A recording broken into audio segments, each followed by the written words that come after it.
Barcelone, 27 septembre 2017.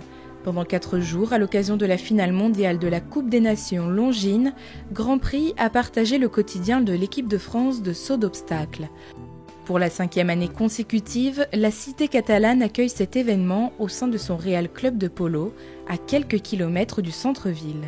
Cette année, 15 nations se disputent le trophée, les 10 meilleures équipes européennes, 3 venues d'Amérique du Nord et du Sud, ainsi que la Nouvelle-Zélande et les Émirats arabes unis.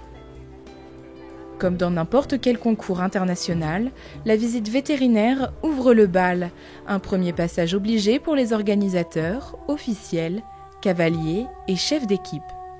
Dans notre sport, à part les championnats, c'est vraiment l'épreuve la plus importante. Comme on a quand même eu un peu de peine au championnat, c'est sûr que pour nous ça prend d'autant plus d'importance, mais bien sûr il a déjà fallu se qualifier. On l'a fait quand même de bonne manière, en essayant beaucoup de nouveaux trucs, donc c'était quand même un but dans la saison, puis maintenant on arrive au point de la finale. Parmi les chevaux présentés pour la France, Philippe Garda observe plus attentivement Rêveur de Hurtebise HDC, Vagabond de la Pomme, Eros et Sydney Prince, qui défendront les chances tricolores dans cette finale. Il y avait un ou deux chevaux déjà qui n'avaient pas fait les championnats d'Europe qu'on pensait à qui je voulais redonner une chance. Et puis après, la jument de Bosti, elle était au repos, donc on allait essayer, vu que Sydney est revenu en bonne forme, on allait prendre Sydney. Olivier, il a bien mérité sa sélection parce qu'il a fait deux bonnes Coupes des Nations à Dublin et Calgary, et puis Joulin Jaune dans l'équipe, et puis Edouard a fait une Coupe des Nations à Riron, c'est un jeune qui monte, donc on voulait le prendre en équipe. C'est-à-dire au début, il n'était pas prévu.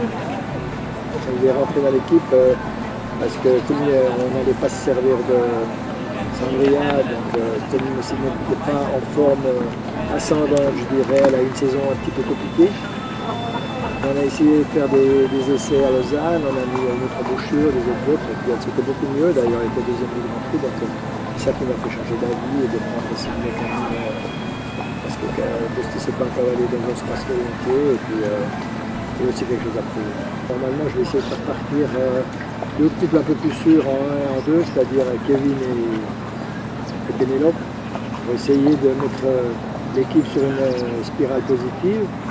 C'est un petit peu plus simple pour les deux autres, si tout d'un coup on avait 2 bons résultats d'entrée, mais bon c'est un coup de poker que je vais tenter, je pense que c'est ça qu'on va faire, et puis après ce sera oui Bosti, et je pense Bosti qui va finir, et Olivier à 3.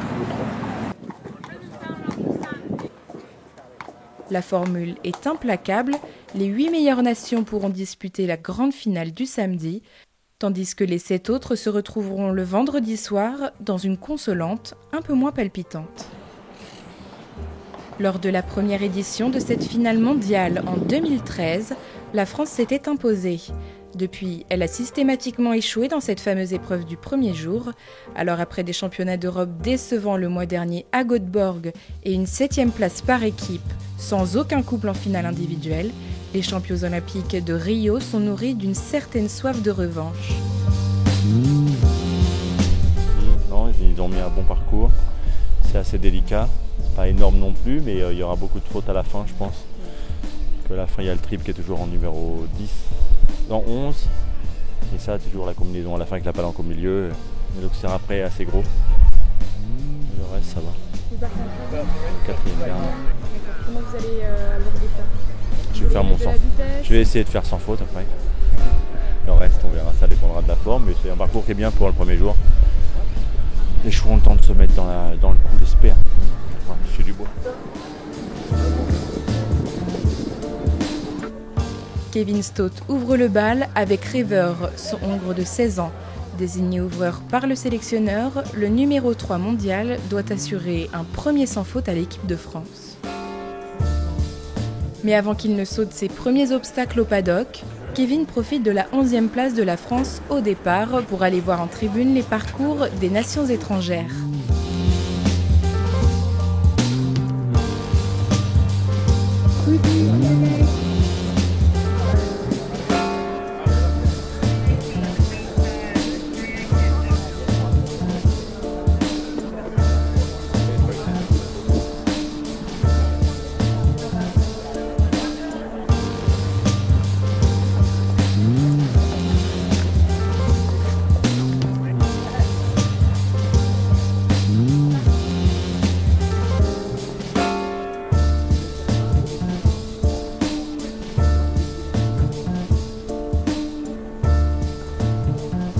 Plus que quelques secondes, un dernier coup d'œil sur le couple qui le précède, et c'est à eux.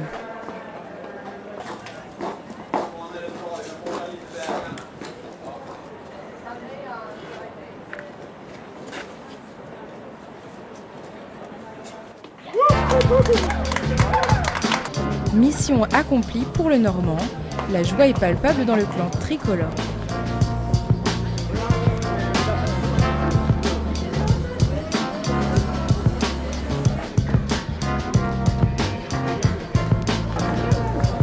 C'est vrai qu'on a vraiment le temps, en 81, on a vraiment le temps.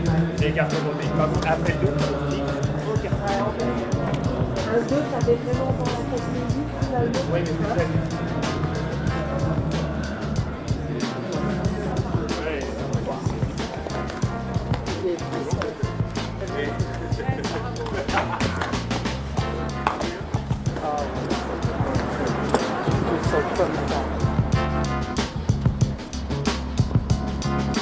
Le cheval était extraordinaire, le couple était extraordinaire, le cheval a de la marge et j'ai trouvé que c'était un super tour. Voilà.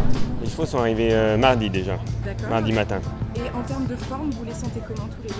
Bah bien, ils sont en très bonne forme. On a aussi de la chance avec la météo, on a une température plutôt agréable, on n'a pas plus de 24-25, c'est assez nuageux. En tout cas, même si pour les touristes, c'est pas ce qu'il y a de mieux, pour les chevaux, c'est vraiment très confortable. Parfait. Et donc là, votre premier sans faute, comment vous l'avez senti? Bien, je sentais mon cheval vraiment très concerné. Alors il est un peu joueur, il était gai et avait envie de sauter, mais c'est comme ça qu'il est le mieux. J'avais un cheval qui était disponible.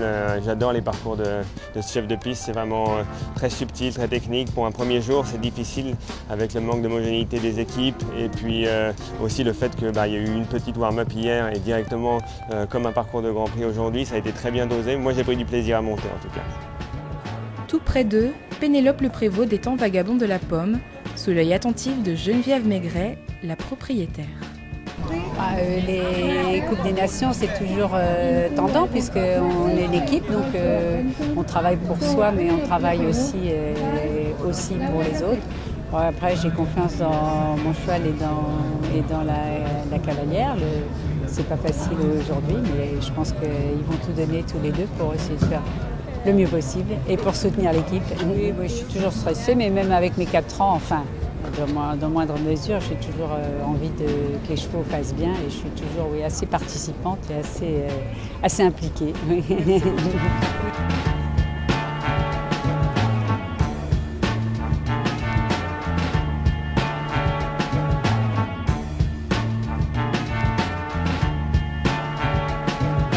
Quatre points pour la Normande. La cavalière est évidemment déçue, mais cette faute ne compromet en rien les chances des Bleus. De son côté, Édouard Lévy ne montera pas dans cette épreuve, mais le jeune réserviste de 22 ans vit intensément sa première sélection dans une grande compétition. C'est sûr que c'est une expérience incroyable d'être ici à Barcelone en finale de la Coupe des Nations. Après, voilà, le fait de faire des concours tous les week-ends me mécanise un petit peu et voilà, j'essaye de me rendre compte de la chance que c'est, mais de pas agir différemment pendant mon week-end, de travailler mes chevaux normalement et d'essayer d'être compétitif sur la piste. Moi, je suis absolument pas déçu d'être 5e, c'est même normal parce que je suis le plus jeune, celui qui connaît le moins bien son cheval et celui qui a le moins d'expérience dans les grands événements. Donc c'est même logique et pour moi, même être 5e, j'engrange beaucoup d'expérience à être à côté de Kevin, Pénélope, Olivier Robert et Bostic et voilà pour 75% l'équipe olympique et puis Olivier Robert qui a fait des grands événements aussi. Donc non, moi je prends de l'expérience, je suis content et puis voilà, si on m'avait dit que je finirais l'année à Barcelone, j'aurais signé. De toute façon.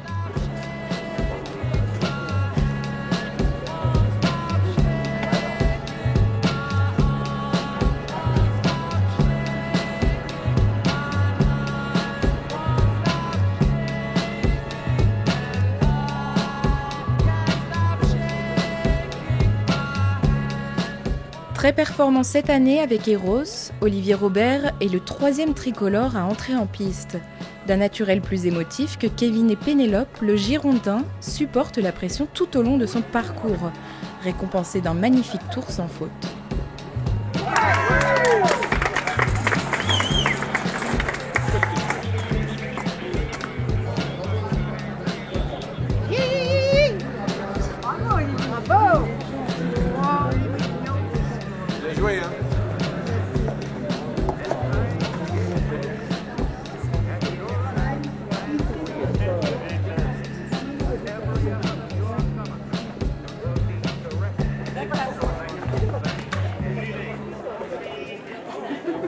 Ouais, là c'est le bon moment. Après, Kevin nous avait mis bien en ordre de bataille.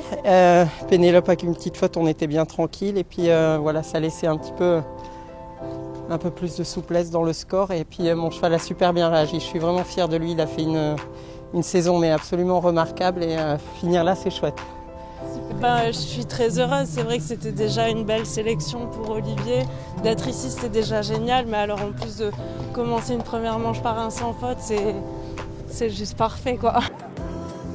Pour Roger-Yves Bost, les choses s'annoncent plus compliquées. Handicapé par un torticolis depuis quelques jours, le Barbizonnais souffre. Avant de se remettre à cheval, il reçoit l'aide bienvenue d'un membre du staff suédois. Après 3 rotations de cavaliers, la France est déjà qualifiée pour la grande finale. Pour autant, Bostier et Sydney Prince vont tout de même tenter leur chance. Il faut rappeler que la FEI et Longines offrent de belles primes aux doubles sans faute de cette compétition.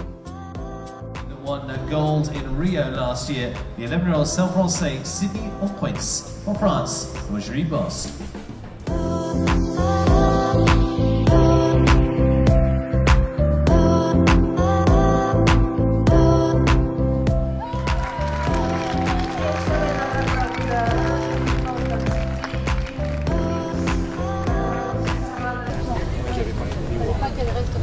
Hier, j'ai pas fait le voir me. J'aurais sauté hier encore. Et pourquoi? Je la trouvais tellement bien, j'avais pas besoin. Ah ouais, d'accord. On t'a donné tous les encouragements. Déjà, on est qualifié pour samedi. Ouais. En piste, pas le moindre souci pour les champions olympiques, revenus depuis peu à leur meilleur niveau. Pourtant, le francilien affiche un masque énigmatique de retour au paddock. Bostier est qualifié, mais bon, il peut ressauter samedi.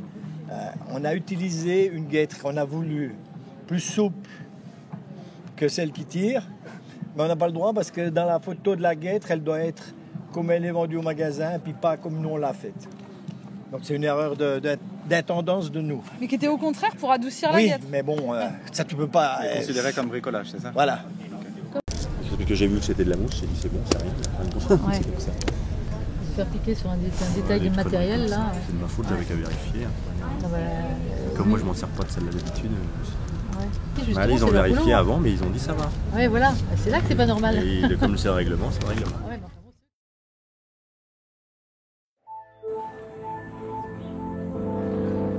Après une journée plus tranquille, les Bleus se retrouvent aux écuries dès 7h30 le samedi matin. Levés aux aurores, ils échauffent tranquillement leurs chevaux.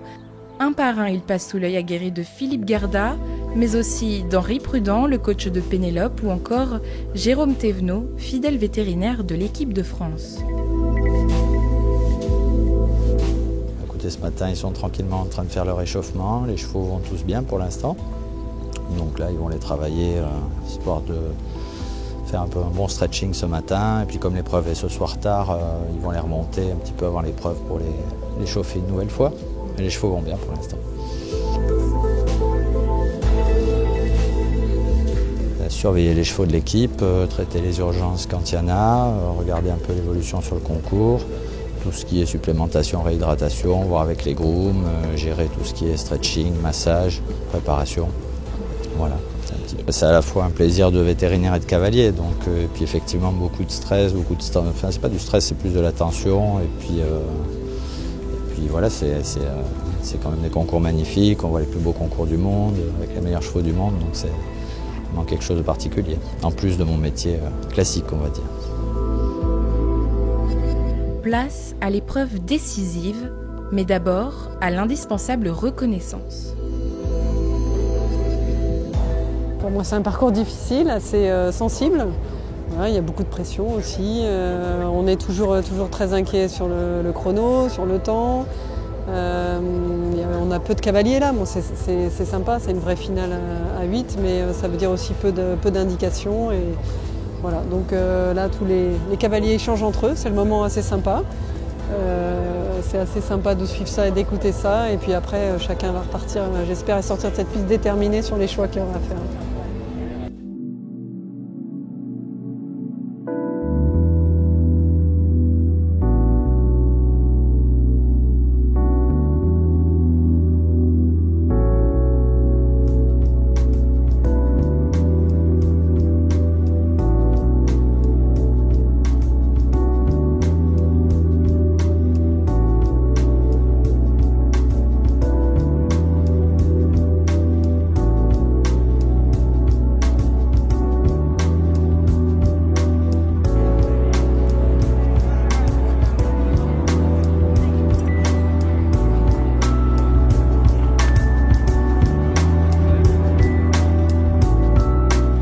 Le coup d'envoi est prévu à 21h, mais un contretemps vient perturber le programme. Alors que les premiers cavaliers des 8 équipes détendent leurs chevaux au paddock au-dessus de la piste, l'un des gros projecteurs s'éteint. Impossible de concourir dans ces conditions, les ombres pourraient effrayer les chevaux et les différences de luminosité pourraient les mettre en danger. Alors faut-il attendre, repousser l'épreuve à demain matin ou modifier le parcours en évitant la zone sombre ? Finalement, la lumière revient et l'épreuve débute avec près de 2 heures de retard.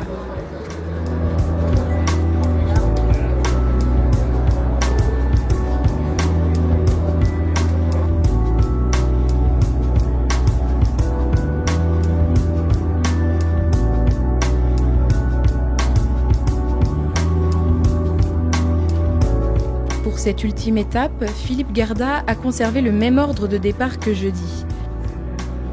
Getting the French underway, the 2013 winners of this title and now Olympic gold medalist, the Longines world number 4, Kevin Stone, the first to go for France.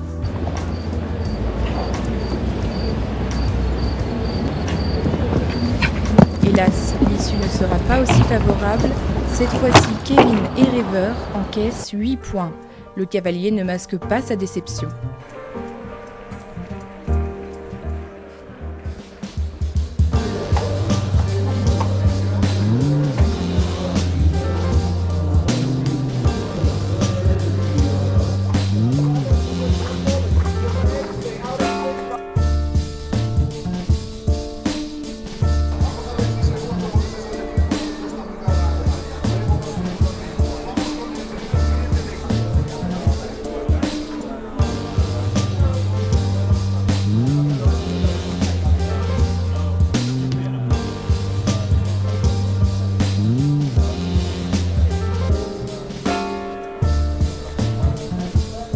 Second rider for France now, Philippe Lepouvot, Vagabond de la Pop, from Olympic gold to world silver. Second rider for France.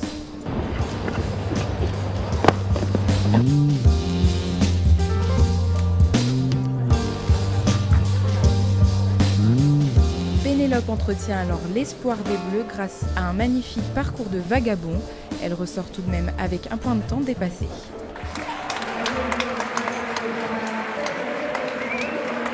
Il était un peu loin le 3,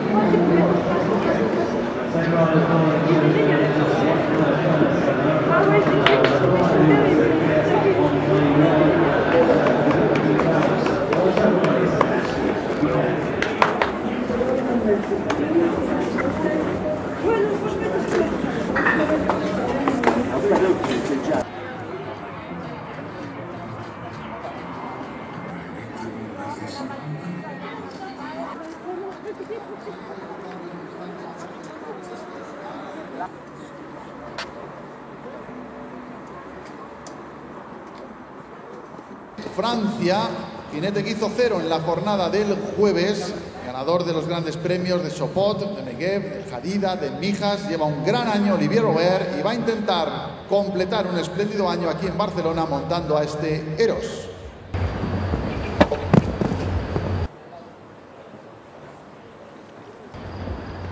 Olivier et Eros écopent de 4 points dans le maudit double de verticaux. L'espoir de victoire s'envole.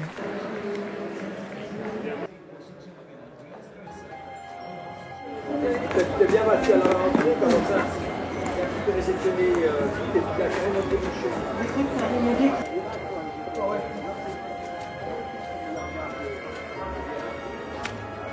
Super. C'est trop d'émotion sur la reprise après la rivière, il a sauvé, il a mais au moment de la frappe, hein, il se remet bien. C'est moi qui le prends avec mes épaules, je crois qu'il n'aurait pas chuté ça. C'est moi qui saute à balle. Avec un sans faute de beau style, les tricolores peuvent tout de même espérer une 4e place, alors pas question de baisser les bras.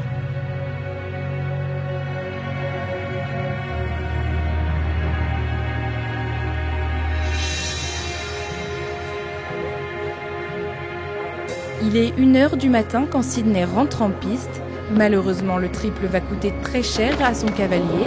Une faute sur l'entrée, Un saut compliqué sur le milieu et Bosti préfère finalement la sortir de cette combinaison pour la protéger. Comme son score ne comptera pas, il décide logiquement d'abandonner. Ce n'était définitivement pas son week-end. J'avais quelques doutes avant la finale à cause de Sydney.